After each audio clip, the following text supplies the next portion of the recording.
Hello, friends, and thank you so much for downloading this week's podcast. We are so excited that you're taking time to grow in your faith by listening to these messages. That's our dream in these sermons. We hope that in some small way, they help you in your walk of faith, help you to grow into the person that God yearns for you to be. We also want to encourage you to be part of our social media family. Every day we try to post encouraging messages on Facebook, Instagram, and Twitter. You can simply go to these different social media accounts and click on St. John the Divine and be part of our social media family. And if you don't live in the Jacksonville area and don't have access to a church, we encourage you that every Sunday morning at 10 a.m. we broadcast our Divine Liturgy live. You just simply have to go to www.stjohnthedivine.com. That's our church website. At 10 o'clock in the morning, click on live broadcast and you can watch our services live. And finally, we're really excited about a brand new internet radio show that we have here at St. John the Divine called Healthy Minds, Healthy Souls. It's broadcast on the second and the fourth Tuesday of every month at 8 p.m. Eastern Time.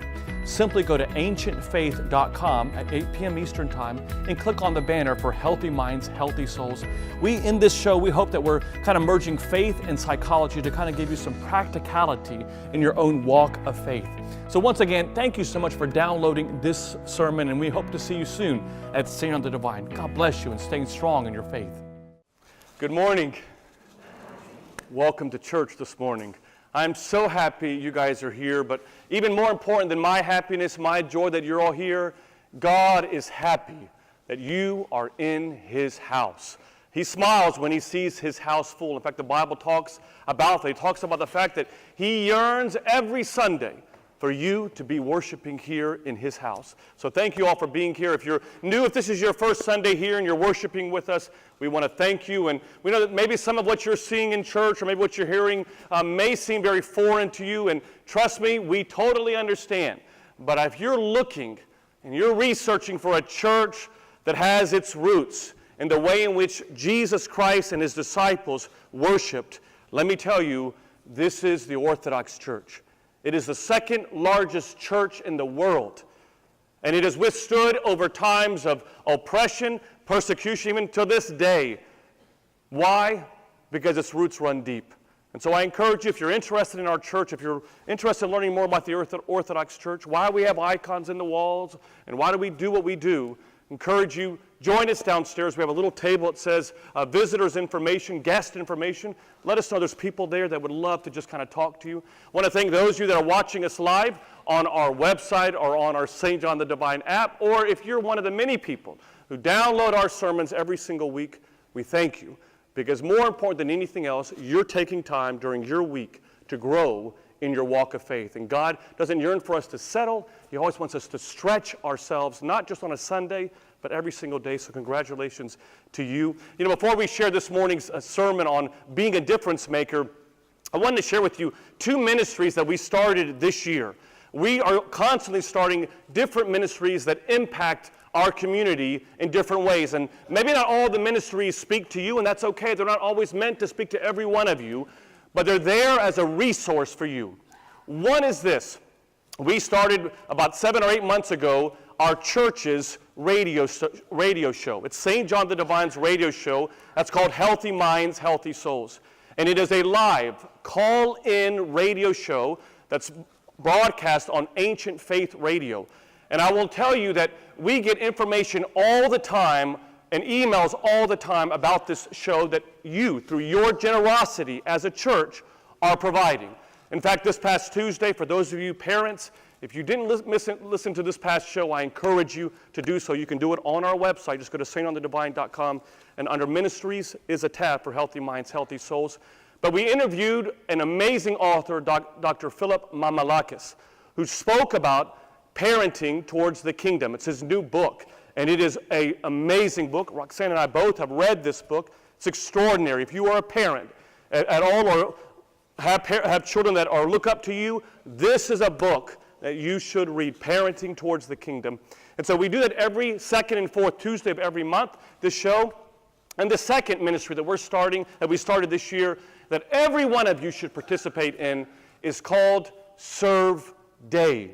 We did it back in March, and I want you to mark your calendars for Saturday, November 18th. This is a day-long day in which we take a moment out of our business of our life. The young people and the senior alike, the entire parish is asked to take time to serve our city and to serve our community. So there are ministries on that day that are there that are going to be helping us help the needs of our own church family. We send out cards. We make prayer shawls. We've given out hundreds of prayer shawls to those people who are sick and in need, not just in our church family, but all over. We make homeless bags that are given to those that we see that are homeless on the streets of Jacksonville. We have opportunities for you to do some work here in the community, but also outside of our church. On Saturday, November 18th, we're going to be building a house for someone who's in need through the Habajacks program. We're going to be working at the Ronald McDonald House. We're also going to be painting at one of the city's homeless shelters. This is a day where you put your faith in action. The Bible is clear, friends. Faith without doing something is a dead faith. You got to work. It takes work. And so we're giving you an opportunity. We're actually going to entice you by giving you a nice little t-shirt that says Serve Day so that you can remember and you can wear it every single time. We'll do it twice a year, one in March and one in November, and it has the logo of our church on the front of it. Please, downstairs you'll find an opportunity to kind of register for that and to be part of Serve Day, Saturday, November 18th. Mark your calendars. All right, so we began a sermon series recently called Being a Difference Maker. And last week we talked about I think, an important lesson that we talked about was how do we be a difference maker by making the right investments in our life. How God has blessed all of us, and He yearns for us to go out and bless other people. And today I want to kind of build on that message and talk to you about being a difference maker by recognizing that you and me are influencers. We're influencers. I love that word, influencer. You know, if you look up the word influencer in the dictionary, this is what it says. It says, someone who has the power to persuade someone else. Every one of us has the power to persuade people. You have the power to influence people. We can influence people positively. When we talk about what Christ means to us, when we see someone gossiping about someone else, we say, you know what, that ain't right to do. We can influence someone positively when we're taking the high road, when everyone else is taking the low road. We can be a positive influencer when we forgive people. Or we can be a negative influencer when we're telling our children one thing but doing something totally different. When we're going around being critical of people. When we don't give people the benefit of the doubt. When we look at someone and say, well, I don't really care what they're going through. This is what I'm kind of going through. When we're not merciful. And then the third way that we can influence people that we don't even realize oftentimes is we can be an influencer who's totally neutral. You drive by the homeless man on the side of the road, I got to get to where I need to be. You sit there and you see things going on in this world and you think, I got enough problems on my plate, don't have time for anyone else. When you see sadness going on in the world, you say, that's sad, I'm seeing it on the news, but doing nothing about it. You have the power to influence people positively, negatively, or neutrally. And every day, church family, God gives us the gift of today to influence people. Think about this for a moment. Sociologists tell us that every day there are 12 people that you and me are influencing.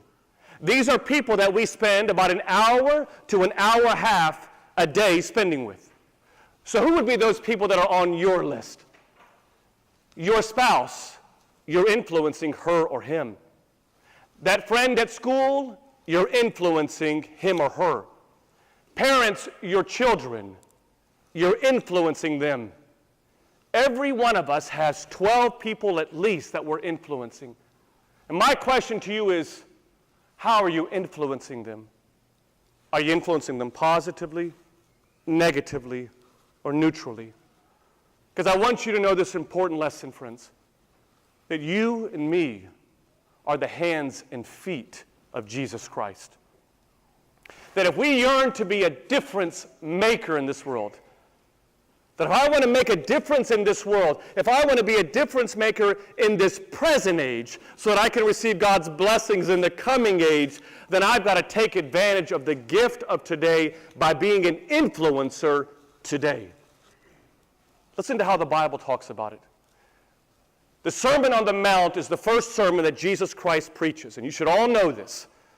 The Sermon on the Mount is 3 chapters. It's Matthew 5, 6, and 7. And Jesus preaches for what many call several hours of preaching. There are thousands of people that are there. And Jesus says this one statement in Matthew 5:13. Remember this verse. 5:13 says this. You are the salt of the world. What does salt do? How many of you, when you eat something, before you even try it, you're throwing some salt on it? Because salt gives you some flavor. It preserves things. He was telling those people there that if you want to know what your job is, if you want to know what your calling in this life is that you're an influencer in this world by putting some salt into this world, that you're adding some flavor in the world. Who did you add flavor to this week? Whose life was changed this week because of what we've done? We're influencing people every day, and many times we may not even realize it. I love how Mother Teresa, one of my favorite quotes by Mother Teresa, she puts it like this. She says, I'm just a pen in the hand of Jesus Christ as he's writing a love letter to the world. I'm nothing, I'm just a pen. But I want to help write it. You see, Jesus' hands in this world are your hands. People won't always hear God speaking to them, but hello, they're going to hear you speaking to them. People may not always feel the warmth of the Holy Spirit and God around them, but they will feel your warmth if you yearn to around them. And people may not always see God running to them to help them in their difficulty, but hello, they will see you running to them. And God yearns for us to be his hands and feet. So Father Nick, you told us why we need to make it practical. Tell us how we do it. So let me give you 4 ways. In your worship guide, there's an area for sermon notes. If you want to take notes, it's there to help you just to make sure that you don't forget what you say. Studies show that we have about a 15-minute attention span. We don't remember much. So write. Number 1, more is caught than taught. What does that mean?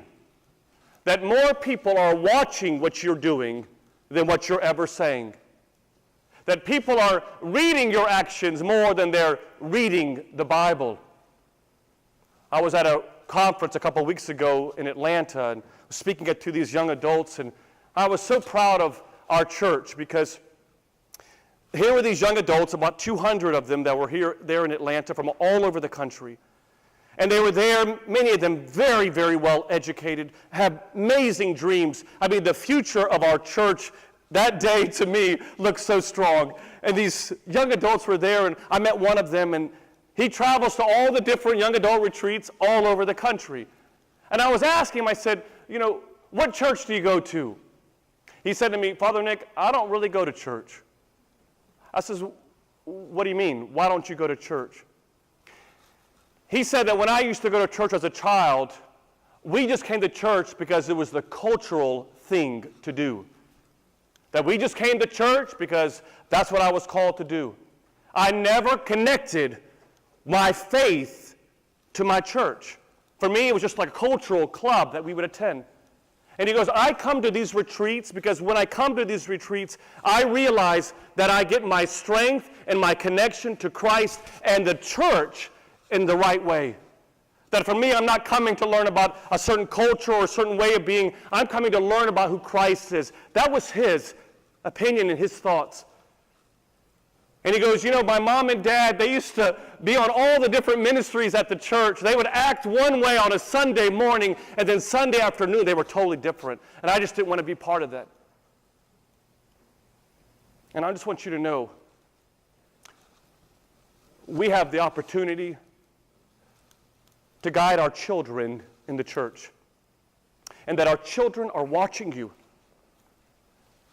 Children, you need to know that this is your home, and that God yearns for all of you to be in this church. And also, when you're out in the public eye, don't act one way when you're on a Sunday morning here and then 2 hours later at the game, something totally different. More is caught than taught. Number 2, make sure that you're a lover and not a judger. Amen on that? I mean, come on. Boy, we can do some judging, can't we? I like to think of life like a courtroom. There's a prosecutor. The prosecutor is always loud. This is the way it should be done. This person is guilty. Then you got the defendant trying to defend themselves. And can I just tell you that you're neither one. God doesn't want you to be a prosecutor, and He don't want you to be a defender. He wants you to be the star witness. That you're out there saying, you know what? I'm here to love you.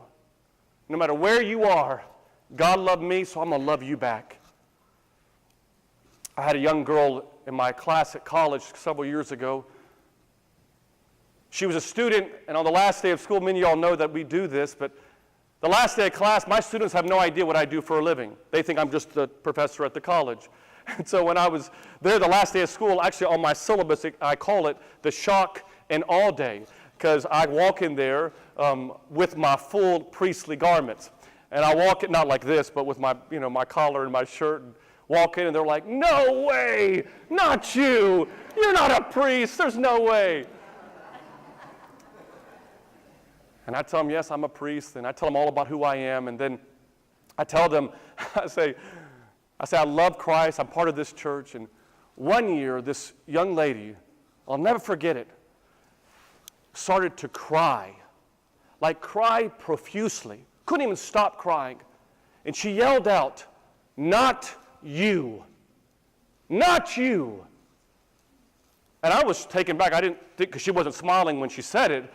I was like, okay, well, we'll talk after class. And so I invited her to stay after class, and she told me a story. This is why I'm so passionate about you being a lover and not a judger. She said, Professor Lowe, I just came from the University of Florida. I was a student there. I was attending one of the major high schools here, went to a full scholarship at the University of Florida.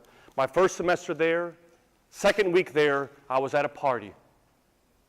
Someone put a drug into the punch that we were drinking, and I was raped and assaulted several times over. And then she said to me something that I'll never forget. She said, I came back because I was so distraught. I couldn't even finish my schoolwork. I began failing at the University of Florida.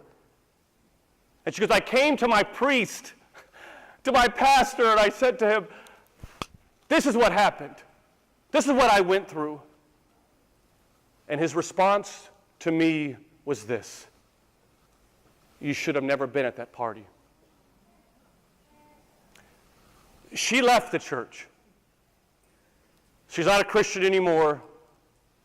And she went away from Christ. Can I tell you, we are losing our own people sometimes by the way in which we judge people and not love people. There's enough enemies out in this world that are attacking us. Can we just take a break and say, I don't need to be a judger, I just need to be a lover? Number 3, be aware of the divine appointments that God gives you. What do I mean by that? That every day God is putting people. Maybe those 12 people that are in your circle of influence, but it also could be a homeless person on the side of the road. It could be some need that you see in this world. And God is saying, don't push those appointments off to the side. Don't be so busy and so hurried in your life that you drive by. Listen to me, church family. Hurriness is the enemy of love. One of our church family members the other day was sharing with me a story about how she was on the driving, and she saw this homeless person on the side of the road, and this woman in our church got out of her car and went out and gave this homeless person a homeless kit. These are these homeless bags. We've given out hundreds and hundreds of these things. I encourage you to take one today. They're all downstairs. And she gave it to him, and she went back into her car, and this man comes up to her window and knocks on it. And the man is deaf. And he looks at her and he goes, "Angel, angel." And then he looks at her and he goes like this. What does this mean? It's a sign language for I love you. Be aware of those divine appointments that God gives you. That's what we are at St. John the Divine. We're trying to give you every opportunity to be aware of your divine appointments. And the last one, number 4, is make sure, friends, that you bring it back to Christ. You are who you are because God blessed you first. It's hard to believe that my father has almost been gone a year. And I'll never forget that there was this man, I've shared this story with you, but it always impacts me, that there was this man that was coming to my dad's hospital room just a few days before he would pass and go to be with the Lord. And he would come, and all he had was his guitar. And he walked in there, and he says, "Hey, do you mind if I just sing some songs to your dad?" And I said, "Man, please, sing him a song." If you knew my dad was always positive, always full of life, full of happiness. And this man walks in there, and he just starts singing a Southern Christian song. "This little light of mine, I'm gonna let it shine." Just kept singing that song over. And my dad lit up like the sun, just full of happiness. I said to the man, "What do you do for a living?" He said, "This is what I do for a living." I said, "Why do you go out of your way to do that?" He says, "Father," he says, "I've been blessed, and I'm just going around being a blessing to someone else. Everything that you have, your bank account, your clothes, your shelter, all of that God gave you not to keep, but He yearns for you to share." I leave you with this. A couple of days from now, we're going to begin one of my favorite holidays when I was a child, and that is Halloween. Y'all know what I'm dressing up as? Me, a priest. But I love I love Halloween as a child, and I remember my sister is here.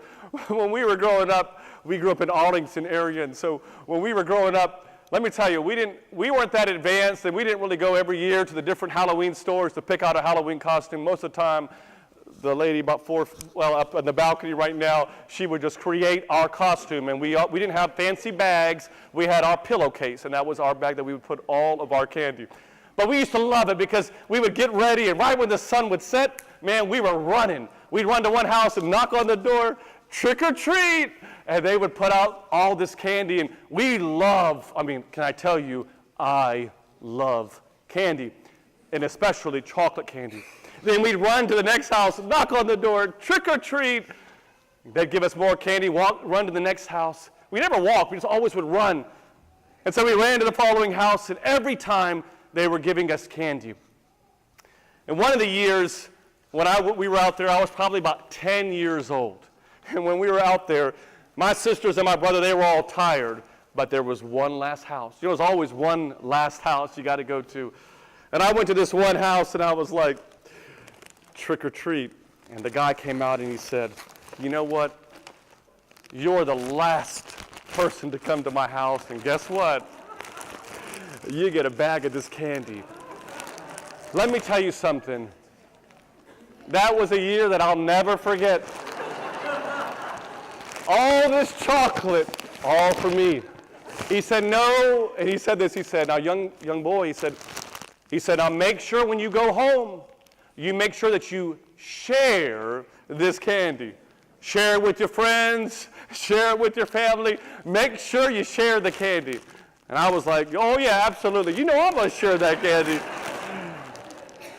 That year I was a ghost, and so I had a long sheet over me, and so I walked into the house and put the candy under my sheet and told my mom and dad, "I got my candy. It's all here, Mom. This is my candy." And then I ran upstairs and told everybody good night. And as everybody was sleeping soundly, you know what Father Nick was doing? This is before I became to know the Lord in a significant way. I opened up that bag of candy, and let me tell you, I ate me some chocolate. I didn't eat just a couple pieces.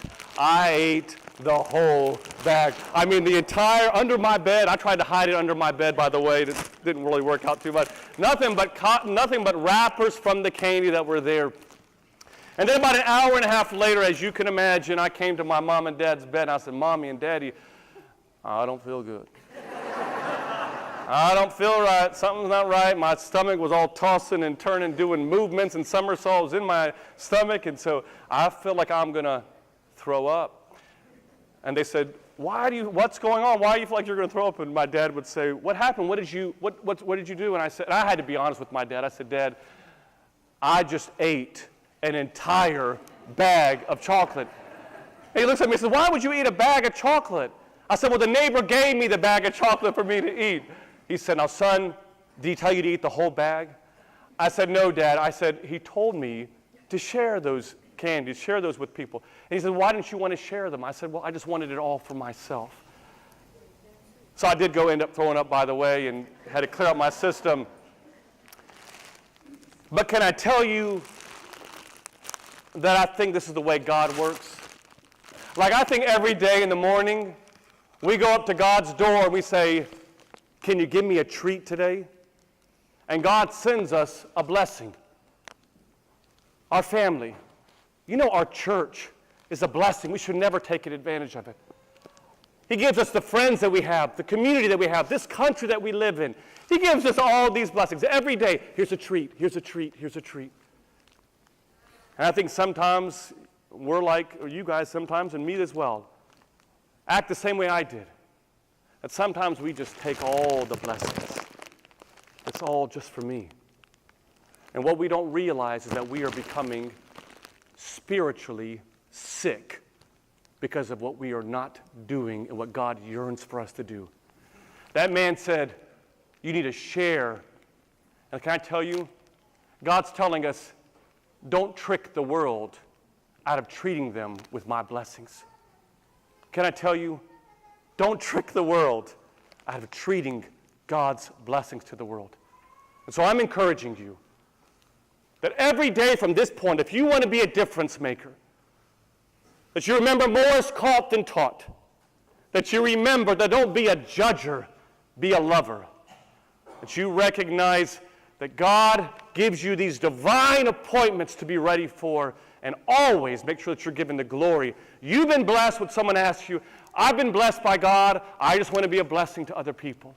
Because when we can all go out, not tricking the world, but treating the world with his blessings, when we can say, I'm going to be a difference maker in this present age, so that I can receive God's blessings in the coming age, then you could say that I'm an influencer in the gift that God's giving me today. In the name of the Father, Son, and Holy Spirit, amen.